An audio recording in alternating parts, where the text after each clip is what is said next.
So we were discussing on research. So when we are collecting primary data in research, we may have to deal with sample. So sample is nothing but a small portion of the whole population. So when we are referring population here in research, it means that all the units under our study is called the population. So we may not be able to collect data from all the elements in the population. So hence we will have to depend on a small portion of the population. So which is called as sample.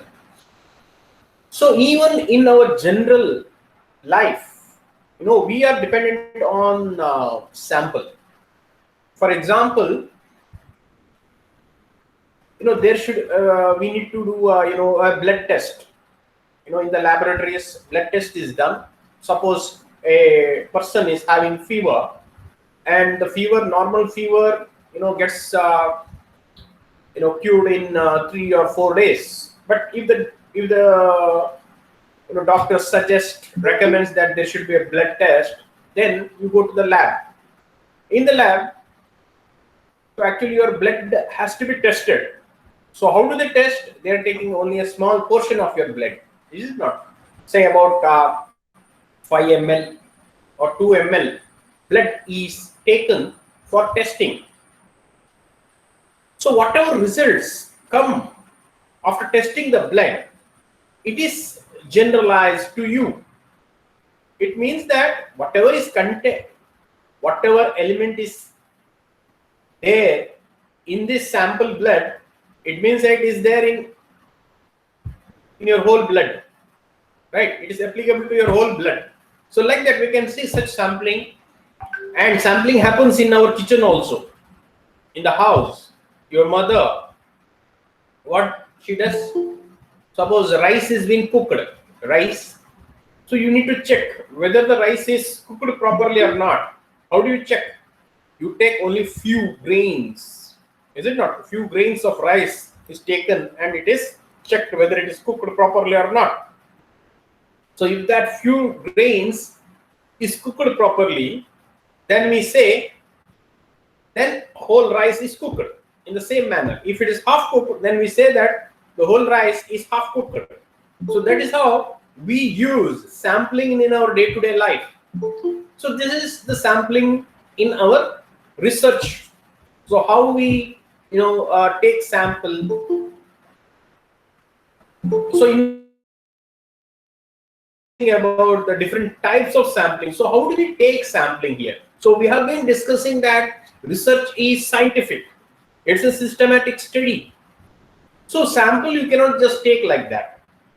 So there are certain procedures. There are different types of sampling. So how to take that small portion? There is a technique. There are techniques. Different techniques are there. So that is what we are going to study, right? So broadly we have seen that there are two different methods of sampling, that is probability sampling and non-probability sampling. So in probability sampling, every element in the population has equal chance of being selected in the sample. In non-probability sampling, every element in the population does not have equal probability of being selected into the sample. That is how it is different. And within these probability and non-probability, there are other different types of sampling. So that's what we have just mentioned yesterday. So in probability sampling, there are 5 different types. Those are simple random sampling, systematic sampling, stratified random sampling, cluster sampling, and multi-stage sampling. So this is what we are going to discuss in this unit now in the coming slides. Then we have non-probability sampling, in which we will be discussing convenience sampling, what is convenience sampling, judgmental sampling, snowball sampling, and quota sampling. So we have 4 different non-probability sampling. So we'll be discussing about it. So we'll start with the probability sampling. So if you want to define the probability sampling, a probability sampling scheme is one in which every unit in the population has a chance greater than 0 of being selected in the sample, and this probability can be accurately determined. So that's how we define the probability sampling. And non-probability is any sampling method where some element of the population has no chance of being selected. So here every element does not have equal chance of being selected into the sample. It involves the selection of element based on assumption regarding the population of interest, which form the criteria of selection. So it may be convenience that we may adopt. It may be judgment that we may adopt where assumption is there, right? Or subjectivity. There is some element of subjectivity in selecting the elements in the population. Okay, so we will understand this when we are discussing the different types of non-probability sampling. Example, Mull's intercept we have given. So we'll discuss more about non-probability in the later slides.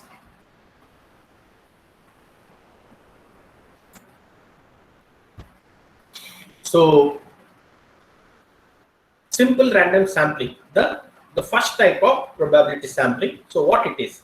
Simple random sampling. The word itself tells random. What do you understand by random? Random is without any criteria, randomly selected. So you may be observing, you might have seen lottery.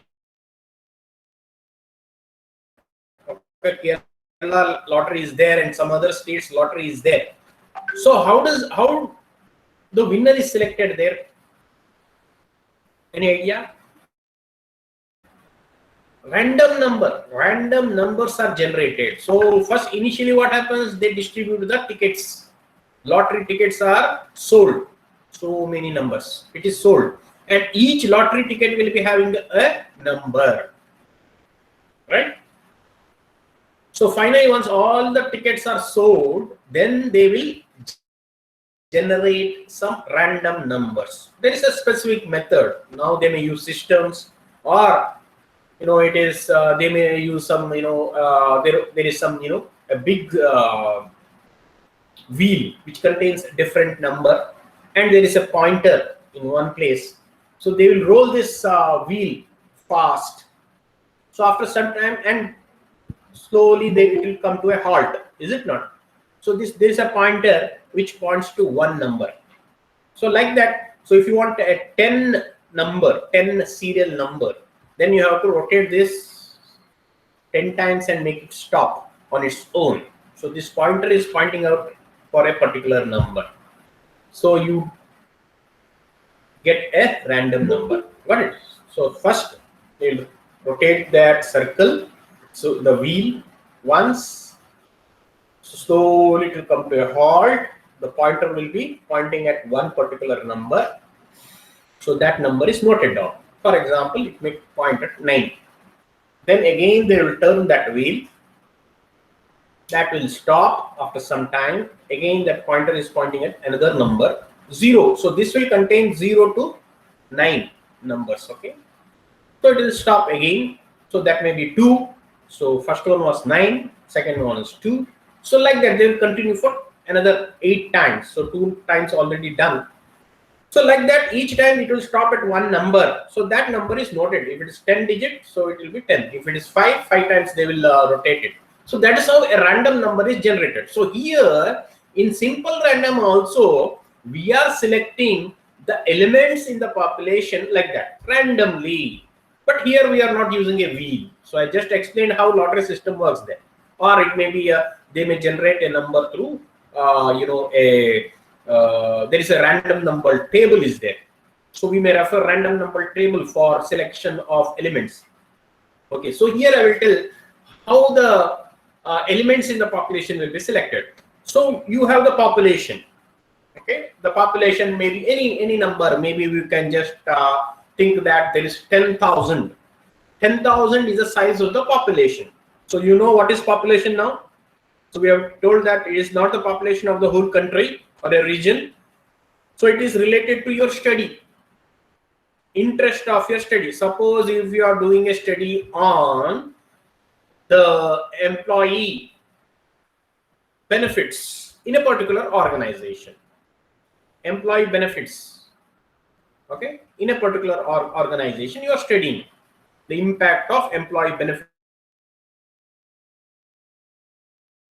HAL, HAL, okay, Hindustan Aeronautical Limited. So here, maybe just we will take that there are. So now for each employee, you are going to give numbers starting from 1. It's like that. The last number will be 10,000. If it is 10,000 people are there. If there are 5,000, then the last number will be 5,000. Serial number. Okay, I will select, my sample size is 1,000. I want to select 1,000 people. I want to collect data from 1,000. So my sample size is 1,000. I am not going to collect from all the 10,000 numbers. So it is practically not possible for me. I don't have that much time to collect. So I have to depend on the sample. So if I am following this simple random, so I will be giving all the employees one number starting from 1 to the last number 10,000. So each employee is having some number now. Now, as I said, my sample size is 1,000. So I have to generate some 1,000 random numbers. So it may be, I may refer some random numbers in the table. There will be a table which has random numbers. Okay. So I may select that. So 1 digit. So there are 4 or 5 digits numbers are there. So if I am referring to 1 digit number, then I have to see the last digit. If it is 2 digit, last 2 digits I will see. So like that, random number 1,000 I will be identifying. Or I will put chits. Okay, of all the 10,000 chits. So this is not practically done. I am telling how random numbers are generated. So chits will be written for serial number containing serial number 1 to 10,000, and it will be put in a box. Okay, and randomly I will pick 1,000 chits from there. So I'll open each chit. So I'll get some 1,000 random numbers, right? Or now systems will be there. There will be applications, softwares. So if I tell I want 1,000 random numbers starting from 1 to 10,000, it will give me very easily 1,000 random numbers. So now I have 1,000 random numbers, and I will check which is the first random number. Maybe it is coming, say 700. Okay, 700 number. My sample total population is 10,000, so it will be within 10,000. So 700. So I will select the employee who have assigned as 700 number. Next number, 526. I may get 526. The employee who is having the serial number 526 will be my second sample. So like this, I will select 1,000 employees from these 10,000 employees based on this 1,000 random numbers. Got it? So that is how simple random sampling is. Okay, I hope you are clear with this. Suppose if some people don't get an idea what it is, I'll give an example now based on your class. So your class has some, say, 100 students. I want 10 students. Okay. So what I will do, each one is having some number according to your attendance, not the roll number. I will say serial number. In front of your name, there will be serial number. 1 to 100 will be there. Now I want to select some 10 students. Okay. What I will do, I will write chits, 100 chits, and in each chit there will be one numbers starting from 1 to 100. So 100 chits will be there, and each chit will be having some number starting from 1 to 100. Okay, I'll put that chits into a box. Then I'll take 10 chits random and shake that box. I'll shake that box. I will take 10 chits from that box and keep it outside, and I will open one by one. So I'll get some random 10 numbers which is within 100, and those people who are having that respective serial number which I have selected as the random, so they will be called, and whatever purpose is mine for why I want to select the 10 people, for what purpose, so I'll ask them to do that. So that is how simple random sampling works. So in our case, we will select the elements from the population like this, and we will collect the data from these sample size. Okay, so that is simple random sampling. I hope you are clear with that. So it is a easy method to understand. So that is the advantage of this sampling. Disadvantage is, if the sampling frame is large, this method becomes impracticable. So we have told that in this, what happens, we have to assign numbers 1, 2, 3, 4 like that. So if it is numbers is within some 100, 200, 300 or 1000, it is simple to implement, and it is practicable. But if it is, say, large number, say some lakhs, few lakhs population, many times it will be in lakhs depending on your study. Okay, so that time assigning number for each of these elements is not practicable. How will you give, say, 5 lakh numbers? Very challenging. It is not practicable, and selecting from that randomly is very difficult. Minority subgroup of interest in the population may not be present in the sample in sufficient number for the study. So here minority is, as it is randomly selected, some elements may be selected. Yes, every element has equal probability, but chances are there that as a group of elements in the population which has certain characteristics and they are smaller in size, they may not be present in the sample. So that is the disadvantage. Then, so that is about simple random sampling. Then we are talking about systematic sampling. So this is the second type of sampling.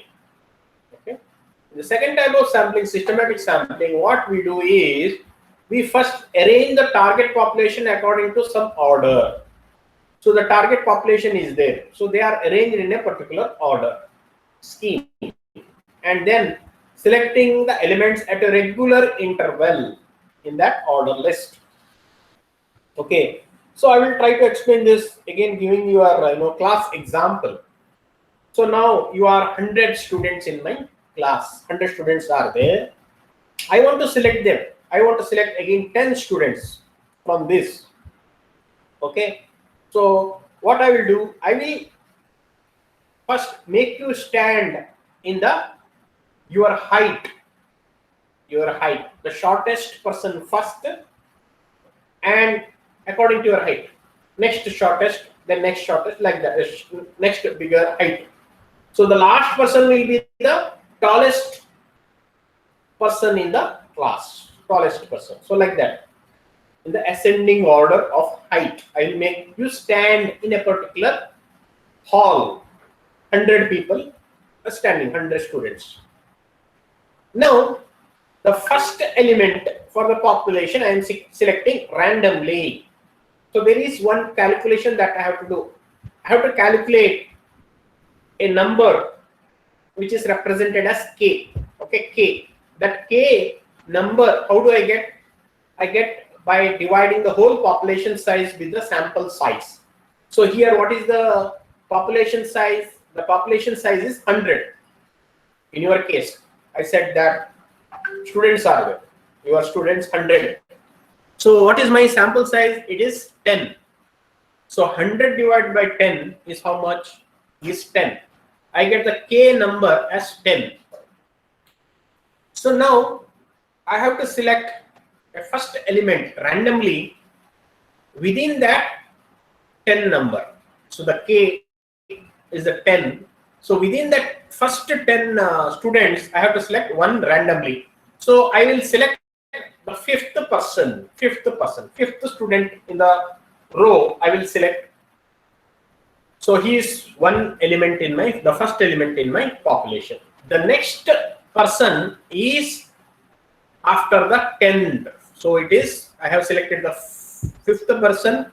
5 plus 10 is 15th person. I am selecting the 15th person in the row.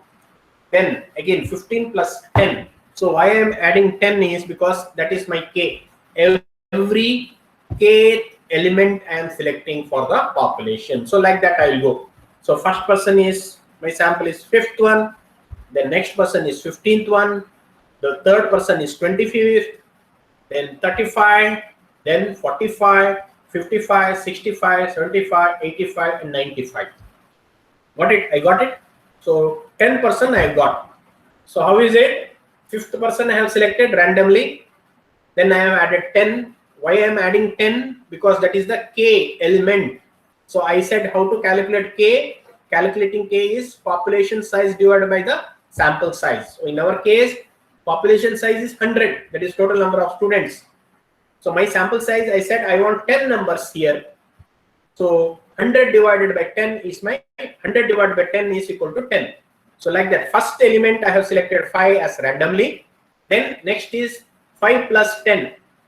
Okay, that is 15th. The next is 25th, 35, 45, 55, 65, 75, 85, 95. So I got 10 students. So 75 means that 75th person. 25 means the 25th person who is standing in that particular height. Okay, I have, for this example, I have made them to stand in a particular height, maybe anything. Okay, it may be based on your marks. I may make you in a particular order. It depends. What is my interest of study? What I am doing? My purpose of study, what it is. If my purpose of study was related to some physical measurement, then I will make you related to that. If my study is related to your performance, academic performance, I may give you some serial numbers. Okay, say based on your academic performance, anything like that. Okay, like that. So that is what systematic sampling is. So I have already explained whatever is being discussed here. So diagrammatically, this is how systematic sampling is explained. So this person, the third person is selected, and again the sixth person is selected. Same thing I have already explained to you. Advantages: sample easy to select, very easy to select the sample here, and suitable sampling frame can be identified easily. Sample evenly spread over entire reference population. So you are selecting every K element. So it is, you are selecting the sample is evenly spread over the entire population. Then stratified sampling. So this is the third type of probability sampling. So here population has a number of distinct categories. Frame can be organized into separate strata. So what you do here in this type of sampling. First, you are dividing the whole population into different stratas. So how you are selecting this strata, how you are making strata is based on the characteristics. You find that there are different characteristics among the population. So based on the characteristics, you are dividing the whole population into smaller groups. So each smaller group is called a strata. That's why it's called a stratified sampling. Okay. So each strata is then sampled as independent subpopulation. So each strata becomes a subpopulation. Now, elements for your sample is selected within that subpopulation in any form. Maybe randomly it is selected. Okay. So we'll give an example, then you will understand it. Say maybe that in the population, so one common characteristic is male and female. In any population, you find male and female gender classification. So what I will do, the whole population I will divide as male one group and female another group. Okay, then I will select from this. So from females, I will select some numbers for my sample, and from males, I will select some numbers for my population. Okay, so how I will select within that is randomly. I may select random there. Okay, randomly I will select some units. So you know how it is random is done. So that is the first type of sampling that we have discussed. So here every unit in the stratum is a strata subgroup of the population, has same chance of being selected. Using the same sample fraction for all strata ensures proportionate in the sample. Suppose say you find that in the whole population 60% are females, then I have to have 60% of the sample females. 40% is male, then I have to have 40% male in my sample. Got it? So like that. So that is how I have to fraction. Using the same sampling fraction for all strata ensures that proportion representative is in the sample. Adequate representation of minority groups of interest can be ensured. So here adequate number of minority subgroup, any elements which is having certain characteristics, it may be in smaller number. So you are making a substrata of that strata you are making. So you will select elements from that strata also. So you are including that, that minority group also into the sample. That is what is the advantage of this stratified sampling. So what you have to understand is, first you are dividing the whole population into subgroups called as stratas, and from within the strata you are selecting elements for your sample randomly. So that is stratified sampling. So selecting the elements from the stratas, you may adopt other different types of sampling, probability, systematic sampling you may adopt, or any other type of sampling you can be adopted. So here homogeneity within the strata and heterogeneity among the strata has to be maintained. So when you are subgrouping the population, so within that subgroups, it is homogeneity. Among the subgroups there is heterogeneity, differences. Say now I said to very clearly under simple I have said, given the example of male and female. So within females, that is all are females. Within that males, all are males. So that is homogeneity. Among the different strata there is heterogeneity, differences like that. So it may be I may my purpose may be to group linguistic study, language study. So there I may do a group of my purpose of study is something related to language. As I said, I may group the whole population based on the mother tongue. Okay, Kannada, Malayalam, okay, Hindi, Tamil, like that I may subgroup them. So if there is a population which is speaking a language which is in small number, so that will be in small strata. The number will be small, but I will be including some numbers from that also, right? So that is how. Okay. Drawbacks or disadvantages of the sampling is that sampling frame of the entire population has to be made. So what you are doing while selecting the elements from these subgroups strata, you are preparing a sampling frame. Nothing but a list of all the elements in that particular strata you are preparing. So that is a tedious job when the size of that population is very high. So in that way it is difficult when it is large population is involved in your study. So this is what I have given the example. Men and women, male and female subgroups may be done, and you may select three numbers for here. Just for example, you are selecting 3 women and 3 men for your sample.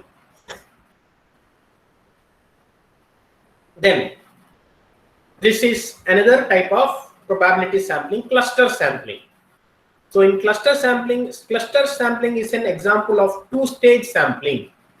In the first stage, a sample of area is chosen. In the second stage, a sample of respondents within those areas is selected. Okay, so here you are dividing the whole population into different clusters. So in the previous one, we were dividing the whole population into strata. So the name is strata given there. Here we are giving the name as cluster for the subgroup of the population. The difference here is there within the cluster, within the subgroup, there was homogeneity, and among the stratas there was heterogeneity. Here it is opposite of it. Within the cluster there is heterogeneity, among the cluster there is homogeneity. So example is how we can make cluster is based on the geographic region. Okay, say all India, there may be different clusters, say based on your state, different states. Okay, some states, Punjab, Delhi, Uttar Pradesh, right, Maharashtra, Tamil Nadu, Karnataka, Kerala, like this. This is clusters, different clusters. Okay, there is heterogeneity within the clusters. There are different types of people within each clusters, right? Different religion, different languages, right? Different income, different education. So all this within each cluster it is there, but among cluster it is same. It is all these differences are there among all the clusters. So that is the difference, okay, between cluster and stratas that we have explained in the previous example. So now you are selecting second this is the first stage where you are dividing the whole population into different clusters. So for example, I have told you different states you identify. In the second stage, a sample of respondents within those areas is selected. So now what you'll do, you will choose some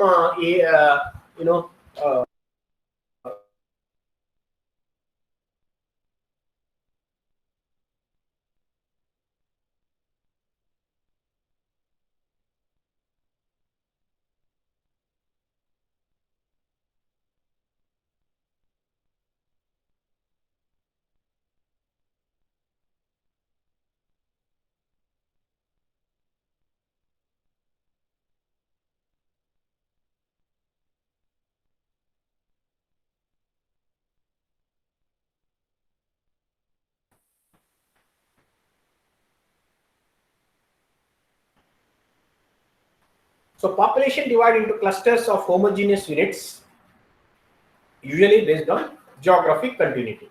Sampling units are groups rather than the sampling units will be groups. So it is not one individual. All the units from the selected clusters are studied. So if you are selecting the states, then all the elements in that or units in that state is included for your population, for your sampling. Then further advantage is cuts down on the cost of preparing sampling frame. So here you are not preparing sampling frame. So this can reduce the travel and other administrative costs, often used to evaluate vaccine coverage. So something like this pandemic, vaccine coverage may be restricted to certain region. So if people do not have sufficient, when the sufficient vaccine is not there, so it may be restricted to certain region. Okay. So in this pandemic, everybody have to get it, but otherwise some other vaccine is there, so which is in limited supply. So it may be done stage-wise, different stages, covering the different states of a country. So in cluster sampling, there are two types. One is one-stage sampling, another one is two-stage sampling. In the one-stage sampling, all the elements within the selected clusters are included in the sample. So I was talking about the cluster sampling, where you are selecting the different states. So I said that first you are dividing the whole population into different states: Punjab, Uttar Pradesh, Maharashtra, Tamil Nadu, Karnataka, Kerala, all these things. And you are selecting only that, say Kerala, Tamil Nadu, and Karnataka. 3 states you are selecting. So that is first stage. First stage sampling. You may select all the elements in that within that states. So that is one type of sampling here. 2-stage sampling is there. Now, second stage, what you will do, you may subdivide the group within that state. So now state is there, then you may further divide it into districts.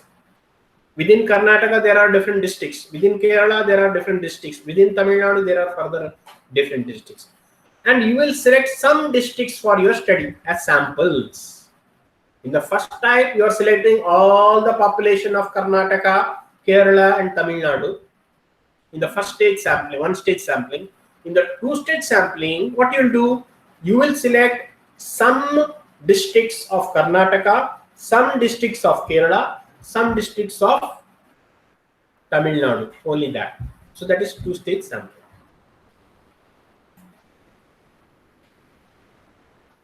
Multi-stage complex from cluster sampling, in which 2 or more levels of units are embedded into first stage, random selection of districts.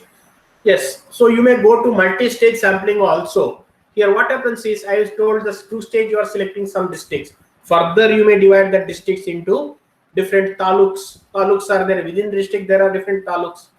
So like that, you may further divide to the states into districts and districts into taluks.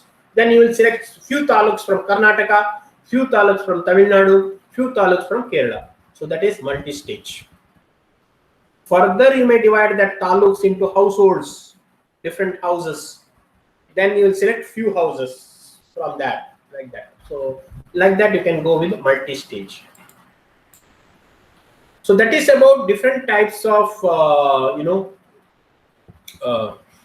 probability sampling. Then we have non-probability sampling. So in that we have convenience sampling, judgmental sampling, snowball sampling, and quota sampling. So we will see one by one. Convenience sampling, as the name suggests, here you are selecting the sampling units for your population based on your convenience.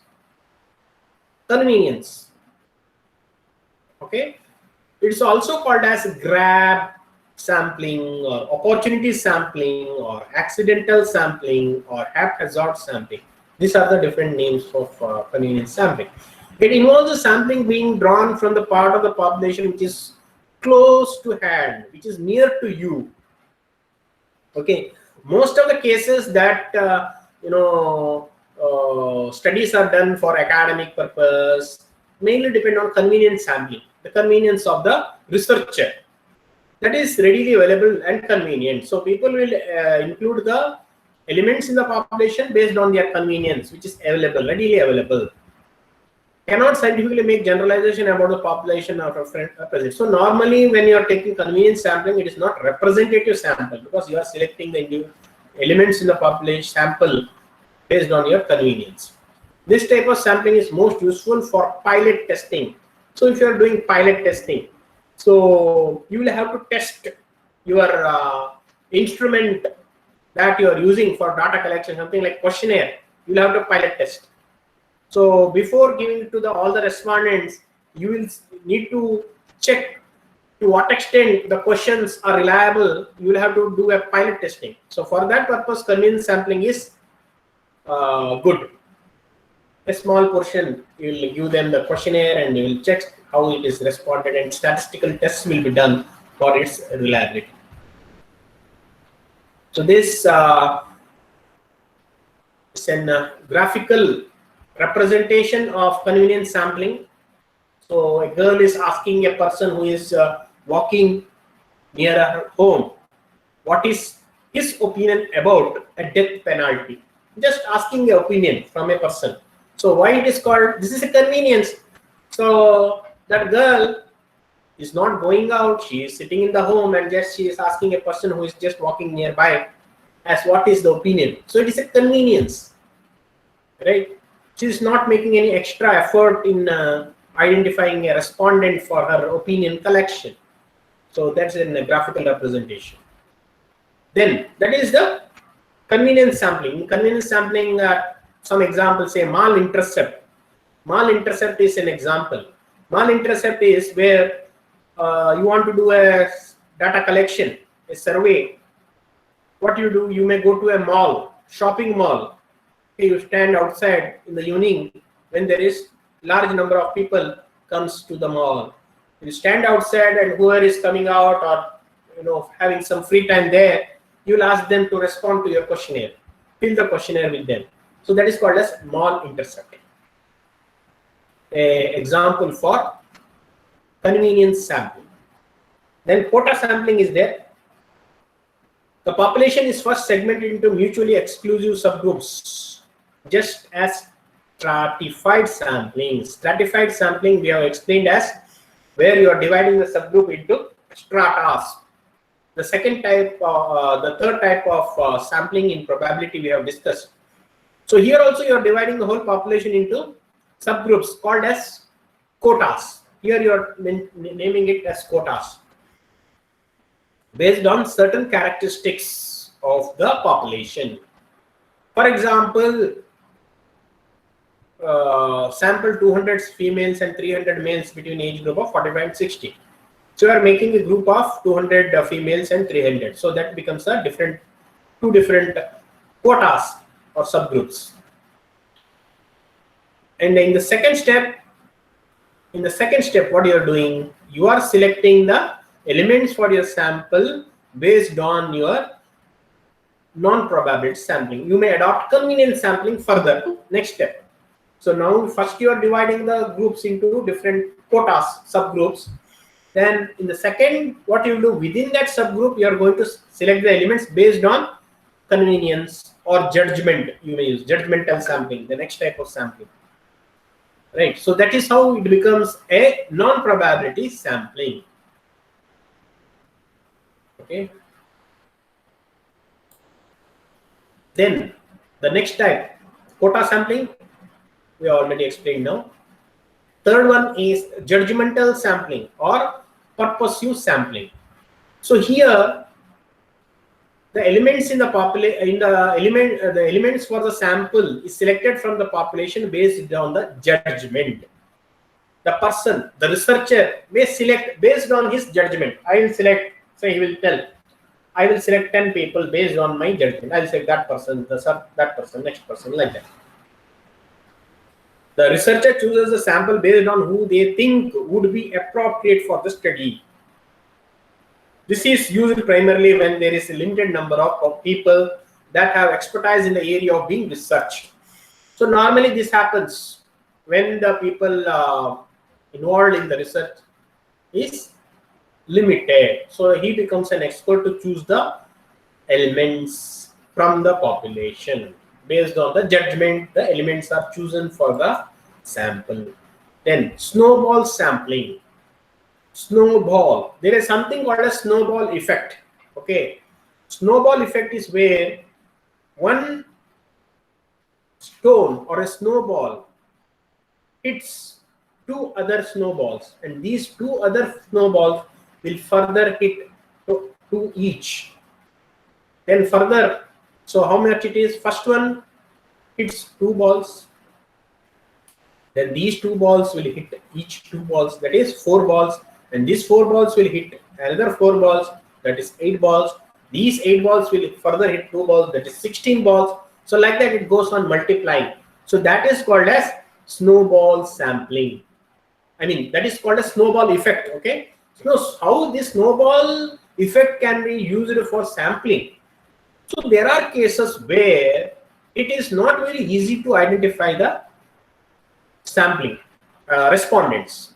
So for that, what you will do, you may identify one person and further you will ask that person to refer other persons who are using a particular product. For example, you want to do a survey on Audi car customers. Audi. So you don't find many customers of Audi, is it not? So in Mangalore, if you find, I will say that you find out some 100 customers of Audi. If I ask you people, then you will find it very difficult to find 100 people. So you will tell, sir, how will I find? But if I ask you people to do 100 Maruti car customers, it is very easy for you, is it not? You will stand in front of Maruti showroom within half an hour or 2 days. Within 2 days, at least you will get some 100 customers. But Audi customers, it is not very easy. So what you will do? Snowball sampling you can adopt with it. You will go to one Audi customer. Okay, one Audi car customer, you will go visit him, collect the data. Then you will ask him to refer other Audi car customers. So what? He will give you another 2 people's reference whom he knows that they are using Audi car. You will go and meet them. Further, those 2 people you will ask them to refer other Audi car customers. They will tell, one person may give you 3 lists, another person may give you 4 or 1, like that. Further, you will go on adding respondents based on the references of these respondents. So like that. So this is called as snowball sampling. Referral, it's also called as referral sampling. One respondent refers the potential respondents. Initial respondent is chosen randomly. So this can happen when the total population under your study is small. So that is snowball sampling. So these are the different types of sampling, where we have discussed different probability sampling and different types of non-probability sampling. Probability and non-probability sampling we have discussed. There are chances that there may be some errors in the sampling. So some errors, that is possible errors, is population specification error may be there. That is, you identifying this population, there you may go wrong. So that is population specification error. Chances that you define a wrong population. Then sampling error, while developing a sampling frame, you may do some mistakes. So that may be the error there. Selection error, you may select wrong samples for your sampling. So that may happen. Non-response error, the samples that you have selected may not respond. Some of the units may not respond to your queries. That is another error. So these are the possible sampling errors in the sampling process. If you have any questions, you can ask.